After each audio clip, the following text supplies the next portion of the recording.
quote, "It must be remembered that the forerunner of all movements which appear upon the physical plane is educational propaganda, which is what has been going on in this country for over a century, and it's why there are so few people here tonight." She said, Alice Bailey, "The three main channels through which the preparation for the new age is going on might be regarded as the church, the Masonic fraternity, and the educational field."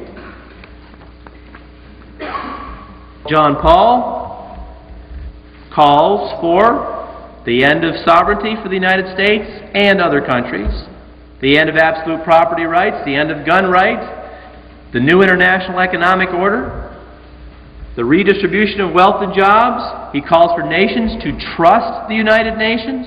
He calls for total disarmament. He promotes the United Nations as the hope for peace. He promotes UNESCO. To the astonishment of many Catholics, John Paul II told the Director General of UNESCO that since the birth of UNESCO, the Catholic Church has always carefully followed the UNESCO program. You know where UNESCO came from? It came from a man named Archibald MacLeish. Do you know Archibald MacLeish is a member of the Order of Skull and Bones, of which George Bush is a member? But let me tell you just a little bit about the United Nations.